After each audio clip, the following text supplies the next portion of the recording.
ਸਤਿ ਸ਼੍ਰੀ ਅਕਾਲ ਦੋਸਤੋ, ਮੇਰੇ ਚੈਨਲ 'ਤੇ ਤੁਹਾਡਾ ਸਵਾਗਤ ਹੈ। ਅੱਜ ਫਿਰ ਹਾਜ਼ਰ ਹੋਏ ਹਾਂ ਇੱਕ ਨਵੀਂ ਸਟੋਰੀ ਦੇ ਨਾਲ। ਮੇਰਾ ਨਾਮ ਸੀਮਾ ਹੈ। ਮੈਂ 1995 ਵਿੱਚ ਆਪਣੇ ਪਤੀ ਨਾਲ ਕੈਨੇਡਾ ਆਈ ਸੀ। ਇੱਥੇ ਹੀ ਪਤੀ ਦੀ ਮੌਤ ਤੋਂ ਬਾਅਦ ਮੈਂ ਆਪਣੀਆਂ 2 ਬੇਟੀਆਂ ਨੂੰ ਪਾਲਣ ਲਈ ਲੰਬਾ ਸੰਘਰਸ਼ ਕੀਤਾ। 2022 ਵਿੱਚ ਮਹਿੰਗਾਈ ਵਧਣ 'ਤੇ ਅਸੀਂ ਘਰ ਛੱਡ ਫਲੈਟ ਵਿੱਚ ਆ ਗਏ। ਅਸੀਂ ਜਦੋਂ ਇਸ ਫਲੈਟ ਵਿੱਚ ਨਵੇਂ ਆਏ ਤਾਂ ਅਜਿਹੇ ਮਾਹੌਲ ਵਿੱਚ ਰਹਿਣ ਦਾ ਅਨੁਭਵ ਪਹਿਲੀ ਵਾਰ ਹੋਇਆ। ਅਜੀਬ ਜਿਹਾ ਲੱਗ ਰਿਹਾ ਸੀ। ਇੰਨੇ ਨੇੜੇ ਦਰਵਾਜ਼ੇ ਸਨ ਕਿ ਲੱਗਦਾ ਸੀ ਕਿ ਜਿਵੇਂ ਆਪਣੇ ਹੀ ਵੱਡੇ ਸਾਰੇ ਘਰ ਦੇ ਕਮਰਿਆਂ ਦੇ ਬੂਹੇ ਹੋਣ। ਹੌਲੀ ਹੌਲੀ ਆਦਤ ਬਣ ਗਈ। ਸਾਨੂੰ ਮਿਲਾ ਕੇ ਕੁੱਲ 4 ਘਰ ਸਨ, ਜਾਂ ਇਉਂ ਕਹਿ ਸਕਦੇ ਹਾਂ ਕਿ 4 ਦਰਵਾਜ਼ੇ ਦਿਸਦੇ ਸਨ। ਅਕਸਰ ਸਾਰੇ ਦਰਵਾਜ਼ੇ ਬੰਦ ਰਹਿੰਦੇ, ਪਰ ਉਹਨਾਂ ਦੇ ਖੁੱਲ੍ਹਣ ਅਤੇ ਬੰਦ ਹੋਣ ਦੀਆਂ ਆਵਾਜ਼ਾਂ ਤੋਂ ਪਤਾ ਲੱਗਦਾ ਸੀ ਕਿ ਇਹਨਾਂ ਦੇ ਅੰਦਰ ਲੋਕ ਰਹਿੰਦੇ ਹਨ। ਮੈਂ ਮਨ ਹੀ ਮਨ ਸੋਚਦੀ, ਇੱਕ ਵੀ ਪਰਿਵਾਰ ਨਾਲ ਜਾਣ ਪਛਾਣ ਨਹੀਂ ਹੋਈ। ਇਸ ਤਰ੍ਹਾਂ ਕਿਵੇਂ ਇਕੱਲੀ ਰਹਾਂਗੀ। ਬੇਟੀਆਂ ਸਵੇਰੇ ਆਪਣੇ ਕੰਮ 'ਤੇ ਚਲੀਆਂ ਜਾਂਦੀਆਂ ਹਨ ਅਤੇ ਸ਼ਾਮ ਨੂੰ ਮੁੜਦੀਆਂ ਹਨ। ਅਜਿਹਾ ਸ਼ਾਇਦ ਦੂਜਿਆਂ ਘਰਾਂ ਵਿੱਚ ਵੀ ਹੁੰਦਾ ਹੋਵੇ। ਤਦੇ ਹੀ ਤਾਂ ਸਾਰਾ ਦਿਨ ਬਹੁਤ ਘੱਟ ਹਲਚਲ ਰਹਿੰਦੀ ਹੈ। ਇੱਕ ਦਿਨ ਨਾਲ ਵਾਲੇ ਪਰਿਵਾਰ 'ਚੋਂ ਛੋਟੇ ਬੱਚੇ ਦੇ ਰੋਣ ਦੀ ਆਵਾਜ਼ ਆਈ। ਸ਼ਾਇਦ ਇਹ ਪਰਿਵਾਰ ਉਸੇ ਦਿਨ ਹੀ ਮੁੜਿਆ ਸੀ। ਸਵੇਰ ਦਾ ਕੰਮ ਮੁਕਾ ਕੇ ਮੈਂ ਸਬਜ਼ੀ ਲੈਣ ਲਈ ਨਿਕਲੀ। ਦਰਵਾਜ਼ੇ 'ਚ ਕੋਈ ਦਾਖਲ ਹੋਇਆ ਹੋਵੇ, ਲੰਘਦਿਆਂ ਹੋਇਆਂ ਨਿਗਾਹ ਪੈ ਗਈ। ਇੱਕ ਬਜ਼ੁਰਗ ਔਰਤ ਬੱਚਾ ਲੈ ਕੇ ਬੈਠੀ ਮੁਸਕਰਾ ਰਹੀ ਸੀ। ਉਹਦੀ ਮੁਸਕਰਾਹਟ 'ਚ ਖਾਸ ਅਪਣੰਤ ਸੀ, ਜਿਵੇਂ ਬਹੁਤ ਚਿਰ ਤੋਂ ਜਾਣਦੀ ਹੋਵੇ। ਸਬਜ਼ੀ ਲੈ ਕੇ ਵਾਪਸ ਆਈ ਤਦ ਤੱਕ ਨਾਲ ਵਾਲਾ ਬੰਦ ਹੋ ਚੁੱਕਾ ਸੀ। ਮੈਂ ਉੱਧਰੋਂ ਧਿਆਨ ਹਟਾ ਕੇ ਸੋਚਿਆ, ਅੱਜ ਕੱਲ੍ਹ ਹਰ ਕੋਈ ਆਪਣੀ ਦੁਨੀਆ 'ਚ ਮਸਤ ਰਹਿਣਾ ਚਾਹੁੰਦਾ ਹੈ। ਦੁਪਹਿਰੇ ਮੈਂ ਖਾਣਾ ਖਾ ਕੇ ਝਪਕੀ ਲਈ ਸੀ ਕਿ ਘੰਟੀ ਵੱਜੀ। ਬੂਹਾ ਖੋਲ੍ਹਿਆ ਤਾਂ ਵੇਖਿਆ ਨਾਲ ਵਾਲੀ ਬਜ਼ੁਰਗ ਔਰਤ ਤੇ ਇੱਕ ਮੁਟਿਆਰ ਬੱਚਾ ਲੈ ਕੇ ਸਾਹਮਣੇ ਖੜੀਆਂ ਸਨ। ਮੁਟਿਆਰ ਨੇ ਅੰਗਰੇਜ਼ੀ ਵਿੱਚ ਆਪਣੀ ਪਛਾਣ ਕਰਾਈ। ਬਜ਼ੁਰਗ ਔਰਤ ਉਹਦੀ ਸੱਸ ਸੀ। ਉਸੇ ਦਿਨ ਉਹ ਪਿੰਡੋਂ ਆਏ ਸਨ। ਬੱਚਾ ਹੋਣ ਪਿੱਛੋਂ ਨੂੰਹ ਆਪਣੀ ਸੱਸ ਨੂੰ ਨਾਲ ਲੈ ਆਈ ਸੀ। ਉਹਦਾ ਪਤੀ ਡਾਕਟਰ ਸੀ ਅਤੇ ਅਕਸਰ ਬਾਹਰ ਰਹਿੰਦਾ ਸੀ। ਉਸ ਦਿਨ ਕੋਈ ਖਾਸ ਗੱਲਾਂ ਨਾ ਹੋ ਸਕੀਆਂ। ਪਹਿਲੀ ਮੁਲਾਕਾਤ ਵਿੱਚ ਇੱਕ ਦੂਜੇ ਨਾਲ ਜਾਣ ਪਛਾਣ ਹੀ ਬਹੁਤ ਹੁੰਦੀ ਹੈ। ਨੂੰਹ ਹਿੰਦੀ ਨਹੀਂ ਬੋਲ ਸਕਦੀ ਸੀ। ਉਹ ਆਂਧਰਾ ਪ੍ਰਦੇਸ਼ ਦੀ ਰਹਿਣ ਵਾਲੀ ਸੀ, ਪਰ ਅੰਗਰੇਜ਼ੀ ਚੰਗੀ ਤਰ੍ਹਾਂ ਬੋਲ ਲੈਂਦੀ ਸੀ। ਬਿਰਧ ਔਰਤ ਨਾ ਹਿੰਦੀ ਬੋਲ ਸਕਦੀ ਸੀ, ਨਾ ਸਮਝ ਸਕਦੀ ਸੀ। ਮੈਂ ਆਪਣੇ ਮਨ ਨੂੰ ਤਸੱਲੀ ਦਿੱਤੀ ਕਿ ਘੱਟੋ ਘੱਟ ਨੂੰਹ ਨਾਲ ਵਿਚਾਰ ਚਰਚਾ ਹੋ ਸਕਦੀ ਹੈ। ਇਸ ਤਰ੍ਹਾਂ ਰੋਜ਼ ਸਾਡਾ ਮੇਲ ਜੋਲ ਹੋਣ ਲੱਗਾ। ਬਿਲਕੁਲ ਨਾਲ ਵਾਲਾ ਫਲੈਟ ਸੀ, ਇੱਕ ਇੱਟ ਦੀ ਕੰਧ ਨਾਲ ਵੰਡਿਆ ਹੋਇਆ। ਬਜ਼ੁਰਗ ਔਰਤ ਆਪਣਾ ਕੰਮ ਮੁਕਾ ਕੇ ਮੇਰੇ ਕੋਲ ਆ ਬੈਠਦੀ। ਮੈਂ ਉਹਨੂੰ ਵੇਖਦੀ ਰਹਿੰਦੀ। ਬਿਲਕੁਲ ਆਂਧਰਾ ਪਹਿਰਾਵੇ ਵਾਲੀ ਔਰਤ ਸੀ। ਗੂੜ੍ਹੇ ਰੰਗਾਂ ਦੇ ਬਲੌਜ਼ ਅਤੇ ਕੀਮਤੀ ਪਰ ਸੂਤੀ ਜਰੀ ਕਿਨਾਰੇ ਦੀਆਂ ਸਾੜੀਆਂ ਪਾਉਂਦੀ। ਸਾਹਮਣੇ ਵਾਲੇ ਦੰਦ ਉੱਚੇ, ਸਦਾ ਮੁਸਕਰਾਉਂਦਾ ਚਿਹਰਾ, ਜਿਵੇਂ ਕੁਝ ਕਹਿਣਾ ਚਾਹੁੰਦੀ ਹੋਵੇ ਪਰ ਕਹਿ ਨਾ ਸਕਦੀ ਹੋਵੇ। ਕੁੱਲ ਮਿਲਾ ਕੇ ਉਸ ਦਾ ਵਿਅਕਤੀਤਵ ਕਾਫੀ ਖੁਸ਼ਨੁਮਾ ਸੀ। ਮੱਥੇ 'ਤੇ ਕਦੇ ਕਦੇ ਚੰਦਨ ਲੱਗਿਆ ਵੇਖ ਕੇ ਮੈਂ ਸਮਝ ਗਈ ਕਿ ਉਹ ਵਿਧਵਾ ਹੈ। ਸਾਡੇ ਉੱਤਰ ਭਾਰਤ 'ਚ ਵਿਧਵਾ 'ਤੇ ਸਫੇਦੀ ਚੜ੍ਹ ਜਾਂਦੀ ਹੈ, ਪਰ ਦੱਖਣ 'ਚ ਅਜਿਹੀ ਕੋਈ ਮਾਨਤਾ ਨਹੀਂ ਹੈ। ਸੰਦੂਰ ਸਾਰੀਆਂ ਦਾ ਪੂੰਝਿਆ ਜਾਂਦਾ ਹੈ। ਬਸ ਇਹ ਸਮਾਨਤਾ ਹੈ। ਗੁਆਂਢਣ ਬਜ਼ੁਰਗ ਔਰਤ ਮੇਰੇ ਕੋਲ ਆ ਕੇ ਬੈਠਦੀ ਜ਼ਰੂਰ, ਪਰ ਅਸੀਂ ਵਿਚਾਰਾਂ ਦਾ ਆਦਾਨ ਪ੍ਰਦਾਨ ਜਾਂ ਨੂੰਹ ਦੇ ਸਾਹਮਣੇ ਅੰਗਰੇਜ਼ੀ ਵਿੱਚ ਕਰਦੀਆਂ ਜਾਂ ਇਸ਼ਾਰਿਆਂ ਨਾਲ। ਇੱਕ ਅਜਾਣ ਸ਼ਹਿਰ 'ਚ ਰਹਿਣ ਨੂੰ ਸਾਡਾ ਆਪਣਾ ਕੋਈ ਨਹੀਂ ਸੀ। ਸਾਡੀ ਗੁਆਂਢਣ ਅਤੇ ਉਸਦਾ ਪਰਿਵਾਰ ਹੀ ਸਾਡਾ ਸਹਾਰਾ ਬਣ ਗਏ।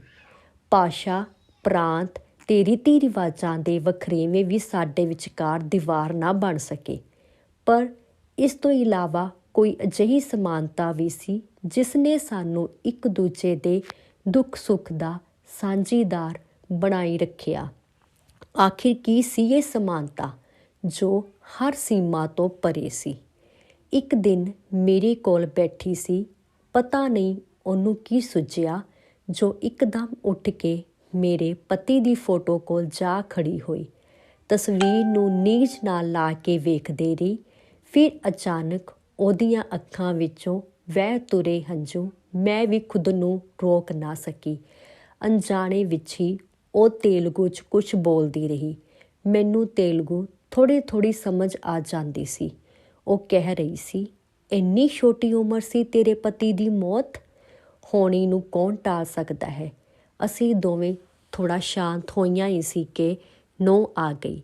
ਉਹ ਸੱਸ ਨੂੰ ਖਾਣੇ ਲਈ ਬੁਲਾਉਣ ਆਈ ਸੀ। ਇਸ ਤਰ੍ਹਾਂ ਉਹ ਬਜ਼ੁਰਗ ਲਗਭਗ ਹਰ ਰੋਜ਼ ਮੇਰੇ ਕੋਲ ਆ ਕੇ ਬੈਠਦੀ, ਬਸ ਖਾਮੋਸ਼ ਬੈਠੀ ਰਹਿੰਦੀ। ਮੈਨੂੰ ਵੀ ਉਹਦਾ ਆਉਣਾ ਅਤੇ ਖਾਮੋਸ਼ ਬੈਠੇ ਰਹਿਣਾ ਬਹੁਤ ਚੰਗਾ ਲੱਗਦਾ, ਬਲਕਿ ਇਉਂ ਕਹਾਂ ਕਿ ਮੇਰੀ ਆਦਤ ਹੋ ਗਈ ਸੀ। ਕਦੇ ਕਦੇ ਮੈਂ ਉਹਨਾਂ ਦੇ ਘਰ ਜਾ ਕੇ ਬਹਿ ਜਾਂਦੀ। ਉਹਨਾਂ ਦੇ ਘਰ ਜਾਣ ਦਾ ਇੱਕ ਲਾਭ ਇਹ ਸੀ ਕਿ ਬਜ਼ੁਰਗ ਜੋ ਬੋਲਦੀ ਉਹਦਾ ਅਨੁਵਾਦ ਕਰਕੇ ਨੂੰਹ ਮੈਨੂੰ ਦੱਸ ਦਿੰਦੀ ਸੀ। ਇੰਨਾ ਸਨੇਹ ਨੂੰਹ ਉੱਤੇ ਛਿੜਕਦੀ, ਪੋਤਰੇ ਤੋਂ ਵਾਰੀ ਜਾਂਦੀ। ਉਧਰ ਨੂੰਹ ਵੀ ਅੰਮਾ ਕਹਿੰਦੀ ਨਾ ਥੱਕਦੀ। ਭਾਸ਼ਾ ਦੀ ਅੜਚਨ ਹੁੰਦਿਆਂ ਹੋਇਆਂ ਵੀ ਹੌਲੀ ਮੈਂ ਇਹਨਾਂ ਬੈਠਕਾਂ 'ਚ ਆਂਧਰਾ ਪ੍ਰਦੇਸ਼ ਦੇ ਕਈ ਖਾਣੇ, ਪਹਿਰਾਵੇ, ਰੀਤੀ ਰਿਵਾਜ ਸਿੱਖ ਲਏ ਸਨ। ਉਹਨਾਂ ਨੇ ਵੀ ਉੱਤਰ ਭਾਰਤੀ ਖਾਣੇ ਬਣਾਉਣੇ ਸਿੱਖੇ। ਵਿਆਹ ਆਦਿ ਦੀਆਂ ਰਸਮਾਂ ਸੁਣੀਆਂ ਤੇ ਸਮਝੀਆਂ। ਅਸੀਂ ਦੋਵਾਂ ਨੇ ਹਰ ਵਿਸ਼ੇ ਉੱਤੇ ਗੱਲਾਂ ਕਰਕੇ ਇੱਕ ਦੂਜੇ ਦੇ ਵਿਚਾਰ ਸਮਝੇ ਤੇ ਇਸ ਤਰ੍ਹਾਂ ਦੋਸਤੀ ਗੂੜੀ ਹੋ ਗਈ। ਇਹ ਮਿੱਤਰਤਾ ਜ਼ਿਆਦਾ ਦਿਨ ਨਾ ਚੱਲ ਸਕੀ। 3-4 ਮਹੀਨਿਆਂ ਬਾਅਦ ਇੱਕ ਦਿਨ ਨੂੰਹ ਨੇ ਦੱਸਿਆ ਕਿ ਅੰਮਾ ਵਾਪਸ ਪਿੰਡ ਜਾ ਰਹੀ ਹੈ। ਵੈਸੇ ਮੈਨੂੰ ਪਤਾ ਸੀ ਕਿ ਇਹ ਪਿੰਡ ਰਹਿੰਦੀ ਹੈ। ਇੱਥੇ ਤਾਂ ਪੋਤਰੇ ਦੀ ਦੇਖਭਾਲ ਲਈ ਨੂੰਹ ਦੀ ਸਹਾਇਕ ਬਣ ਕੇ ਆਈ ਹੈ, ਪਰ ਮੈਨੂੰ ਹੁਣ ਸ਼ਾਇਦ ਉਹਦਾ ਜਾਣਾ ਚੰਗਾ ਨਹੀਂ ਲੱਗ ਰਿਹਾ ਸੀ। ਮੈਂ ਉਹਨੂੰ ਕਿਹਾ, ਵਾਪਸ ਕਿਉਂ ਜਾ ਰਹੀ ਹੈ? ਇੱਥੇ ਹੀ ਰਹਿ ਨਾ, ਹੁਣ ਤਾਂ ਪੋਤਰਾ ਵੀ ਹੈ, ਦਿਲ ਲੱਗਿਆ ਰਹੇਗਾ। ਨਹੀਂ, ਹੁਣ ਤਾਂ ਜਾਣਾ ਹੀ ਹੈ। ਉੱਥੇ ਕੌਣ ਵੇਖੇਗਾ? ਉੱਥੇ ਵੀ ਸਭ ਕੁਛ ਇਹਦੇ ਲਈ ਵੇਖਣਾ ਪੈਂਦਾ। ਇੰਨੀ ਜ਼ਮੀਨ ਅਤੇ ਖੇਤੀਬਾੜੀ ਹੈ। ਜਾਣ ਵੇਲੇ ਉਹ ਪੋਤਰੇ ਨੂੰ ਗੋਦੀ 'ਚ ਕੁੱਟ ਕੇ ਬਹੁਤ ਰੋਈ। ਨੂੰਹ ਨੂੰ ਵੀ ਮਿਲ ਕੇ ਰੋਈ। ਮੈਂ ਵੀ ਗਲੇ ਮਿਲੀ। ਆਖਿਰ ਅਪਣੰਤ ਹੋ ਹੀ ਜਾਂਦੀ ਹੈ। ਡਾਕਟਰ ਸਾਹਿਬ ਮਾਂ ਨੂੰ ਲੈ ਕੇ ਚਲੇ ਗਏ। ਦੂਜੇ ਦਿਨ ਨੂੰਹ ਮੇਰੇ ਕੋਲ ਆਈ, ਰੋਣ ਹਾਕੀ ਹੋਈ ਪਈ ਸੀ। ਅੰਮਾ ਦੀ ਬਹੁਤ ਯਾਦ ਆਉਂਦੀ ਹੈ। ਡਾਕਟਰ ਸਾਹਿਬ ਤਾਂ ਕੱਲ੍ਹ ਨੂੰ ਆਉਣਗੇ। ਮੇਰੀਆਂ ਅੱਖਾਂ ਵੀ ਭਰ ਆਈਆਂ। ਕਿੰਨੇ ਇਕੱਲੇ ਰਹਿ ਗਏ ਸਾਂ ਉਸ ਬਜ਼ੁਰਗ ਔਰਤ ਤੋਂ ਬਿਨਾਂ। ਮੈਂ ਨੂੰਹ ਨੂੰ ਦਿਲਾਸਾ ਦਿੱਤਾ, ਮਨ ਛੋਟਾ ਨਾ ਕਰ, ਇਕੱਲੀ ਨਹੀਂ ਹੈ ਤੂੰ, ਅਸੀਂ ਵੀ ਤਾਂ ਹਾਂ, ਮੈਂ ਹਾਂ ਤੇਰੇ ਕੋਲ। ਰੋਂਦਿਆਂ ਮੇਰੇ ਗਲ ਲੱਗ ਕੇ ਉਹ ਬੋਲੀ, ਮੇਰੀ ਮਾਂ ਨਹੀਂ ਹੈ। ਇਸ ਅੰਮਾ ਨੇ ਦੋਹਰੀ ਭੂਮਿਕਾ ਨਿਭਾਈ ਹੈ ਮੇਰੇ ਨਾਲ।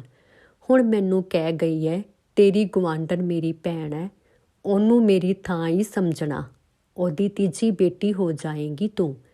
ਐਡੀ ਵੱਡੀ ਗੱਲ, ਇੰਨਾ ਵਿਸ਼ਵਾਸ ਮੇਰੇ 'ਤੇ। ਸ਼ਾਇਦ ਇੰਨਾ ਤਾਂ ਮੈਂ ਕੁਝ ਕੀਤਾ ਵੀ ਨਹੀਂ ਸੀ ਉਹਨਾਂ ਲਈ, ਪਰ ਨਹੀਂ, ਇਹ ਆਪਣੇ ਮੰਨਣ ਦੀ ਗੱਲ ਹੈ। ਜਿਹਦੇ ਮਨ ਵਿੱਚ ਜਿੰਨਾ ਸਨੇਹ, ਅਪਣੰਤ ਭਰੀ ਹੋਵੇ, ਉਹ ਦੂਜਿਆਂ ਨੂੰ ਵੀ ਉੱਦਾਂ ਹੀ ਸਮਝਦਾ ਹੈ। 2-3 ਦਿਨ ਕਾਫੀ ਭਾਵੁਕ ਰਹੀ, ਫਿਰ ਹੌਲੀ ਸਹਿਜ ਹੋ ਗਈ। ਹੁਣ ਤੱਕ ਅਸੀਂ ਇੱਧਰ ਉੱਧਰ ਦੀਆਂ ਗੱਲਾਂ ਕਰਦੀਆਂ ਸੀ, ਪਰ ਇੱਕ ਦਿਨ ਨਾ ਜਾਣੇ ਅਚਾਨਕ ਹੀ ਕਿਵੇਂ ਗੱਲ ਤੁਰ ਪਈ ਤੇ ਮੈਂ ਪੁੱਛ ਲਿਆ, ਅੰਮਾ ਕੋਲ ਕੌਣ ਰਹਿੰਦਾ ਹੈ? ਕਿ ਤੇਰੇ ਕੋਈ ਜੇਠ, ਦਿਓਰ, ਨਨਾਣ ਵਗੈਰਾ ਹੈ? ਨੂੰਹ ਜਿਵੇਂ ਆਪਣੇ ਵੱਲੋਂ ਨਹੀਂ, ਪਰ ਮੇਰੇ ਸ਼ੁਰੂ ਕਰਨ ਦੀ ਉਡੀਕ ਵਿੱਚ ਸੀ। ਘਰ ਦੀਆਂ ਗੱਲਾਂ ਸਨ, ਪਰ ਫਿਰ ਵੀ ਉਹਨੇ ਮੈਨੂੰ ਦੱਸੀਆਂ। ਮੇਰੇ ਸਹੁਰੇ ਬਹੁਤ ਪੈਸੇ ਵਾਲੇ ਨੇ, ਵੱਡੇ ਵਪਾਰੀ। ਮੂੰਗਫਲੀ, ਨਾਰੀਅਲ ਅਤੇ ਫਲਾਂ ਦੀ ਖੇਤੀ ਕਰਦੇ ਨੇ। ਸਹੁਰੇ ਹੋਣੀ 2 ਭਰਾ ਸਨ। ਵੱਡੇ ਭਰਾ ਨਾਲ ਸਹੁਰੇ ਦੀ ਨਹੀਂ ਬਣਦੀ ਸੀ। ਆਏ ਦਿਨ ਲੜਾਈ ਝਗੜਾ ਹੁੰਦਾ ਸੀ ਕਿ ਇੱਕ ਦਿਨ ਸਹੁਰੇ ਦਾ ਕਤਲ ਹੋ ਗਿਆ। ਪਿੰਡ ਵਾਲੇ ਕਹਿੰਦੇ ਸਨ ਕਿ ਭਰਾ ਨੇ ਭਰਾ ਦਾ ਕਤਲ ਕਰਵਾਇਆ ਸੀ। ਸਾਰੇ ਰੋ ਪਿੱਟ ਕੇ ਬਹਿ ਗਏ। ਮੇਰੀ ਸੱਸ ਆਪਣੀ ਇਕੱਲੀ ਸੰਤਾਨ ਨੂੰ ਲੈ ਕੇ ਉੱਥੇ ਹੀ ਡਟੀ ਰਹੀ। ਭਰਾ ਭਤੀਜੇ ਸਹਾਇਤਾ ਲਈ ਨੇੜੇ ਹੀ ਰਹਿੰਦੇ ਸਨ। ਬੇਟੇ ਨੂੰ ਡਾਕਟਰ ਬਣਾਇਆ, ਵਿਆਹ ਕੀਤਾ। ਪਤੀ ਦੇ ਹਿੱਸੇ ਦੀ ਖੇਤੀ ਅਤੇ ਜਾਇਦਾਦ ਦੀ ਦੇਖਭਾਲ ਇਕੱਲੀ ਹੀ ਕਰਦੀ ਹੈ। ਮੈਂ ਹੈਰਾਨ ਸੀ। ਉਹਦੀ ਭੋਲੀ ਮੁਸਕਰਾਹਟ ਯਾਦ ਆ ਗਈ। ਮੈਂ ਸੋਚਣ ਲੱਗੀ, ਇੰਨੇ ਹੌਸਲੇ ਵਾਲੀ ਔਰਤ ਕਿਵੇਂ ਵੇਖਿਆ ਹੋਵੇਗਾ ਉਹ ਪਲ, ਜਦੋਂ ਕੁਹਾੜੀ ਨਾਲ ਵੱਢਿਆ ਪਤੀ ਦਾ ਬੇਜਾਨ ਸਰੀਰ ਸਾਹਮਣੇ ਪਿਆ ਹੋਵੇਗਾ। ਮੇਰਾ ਰੋਣਾ ਨਿਕਲ ਗਿਆ। ਨੂੰਹ ਨੇ ਮੈਨੂੰ ਹੌਸਲਾ ਦਿੱਤਾ। ਤੁਸੀਂ ਰੋ ਰਹੇ ਹੋ? ਅੰਮਾ ਤੁਹਾਨੂੰ ਆਦਰਸ਼ ਮੰਨਦੀ ਹੈ। ਉਹ ਮੈਨੂੰ ਸਮਝਾ ਕੇ ਗਈ ਹੈ ਕਿ ਦੇਖੋ, ਇਹਨਾਂ ਤੋਂ ਹੌਸਲਾ ਸਿੱਖੋ। 2 ਧੀਆਂ ਨੂੰ ਲੈ ਕੇ ਐਡੇ ਵੱਡੇ ਸ਼ਹਿਰ 'ਚ ਇਕੱਲੀ ਰਹਿੰਦੀ ਹੈ। ਸਾਰੇ ਕੰਮ ਖੁਦ ਸੰਭਾਲਦੀ ਹੈ। ਅਜਿਹੀ ਔਰਤ ਮੇਰੀ ਕੋਈ ਆਪਣੀ ਹੋ ਸਕਦੀ ਹੈ। ਅੰਮਾ ਮੈਨੂੰ ਕਹਿ ਕੇ ਗਈ ਹੈ ਕਿ ਮੈਂ ਨਾ ਹੋਵਾਂ ਤਾਂ ਇਸ ਨੂੰ ਹੀ ਆਪਣੀ ਬਜ਼ੁਰਗ ਸਮਝਣਾ। ਨੂੰਹ ਚਲੀ ਗਈ। ਮੈਂ ਇਕੱਲੀ ਸੋਚਦੀ ਰਹੀ, ਧੰਨ ਹੈ ਹਿੰਮਤੀ ਔਰਤ। ਇਹ ਗੱਲ ਇੰਨਾ ਸਪਸ਼ਟ ਕਰਦੀ ਹੈ ਕਿ ਭਾਸ਼ਾ ਆਦਿ ਦੀ ਸਮਾਨਤਾ ਨਾ ਹੁੰਦਿਆਂ ਹੋਇਆਂ ਵੀ ਸਾਡੇ ਦੋਵਾਂ 'ਚ ਕਿੰਨੀ ਸਮਾਨਤਾ ਹੈ। ਆਪਣੇ ਪਤੀ ਦੇ ਸਾਥ ਤੋਂ ਬਿਨਾਂ ਔਖੇ ਹਾਲਾਤ ਦਾ ਸਾਹਮਣਾ ਕਰਦਿਆਂ ਹੋਇਆਂ ਅਸੀਂ ਦੋਵੇਂ ਵੀ ਜੀਵਨ ਯਾਤਰਾ 'ਤੇ ਅੱਗੇ ਵਧਦੀਆਂ ਜਾ ਰਹੀਆਂ ਹਾਂ। ਹੁਣ ਉਹ ਅਗਲੀ ਵਾਰ ਜਦ ਇੱਥੇ ਆਵੇਗੀ ਤਾਂ ਮੈਨੂੰ ਹੋਰ ਵੀ ਆਪਣੀ ਜਿਹੀ ਲੱਗੇਗੀ, ਜਿਵੇਂ ਇੱਕ ਖਾਸ ਰਿਸ਼ਤਾ ਸਾਡੇ ਦੋਵਾਂ ਵਿਚਕਾਰ ਬੱਝ ਗਿਆ ਹੋਵੇ। ਧੰਨਵਾਦ ਦੋਸਤੋ। ਹੋਰ ਪੰਜਾਬੀ ਕਹਾਣੀਆਂ ਸੁਣਨ ਲਈ ਮੇਰੇ ਚੈਨਲ ਨੂੰ ਸਬਸਕ੍ਰਾਈਬ ਕਰੋ। ਚੱਲਦੇ ਹਾਂ, ਫਿਰ ਮਿਲਾਂਗੇ ਇੱਕ ਨਵੀਂ ਸਟੋਰੀ ਦੇ ਇੱਕ ਨਵੇਂ ਰੰਗ ਦੇ ਨਾਲ।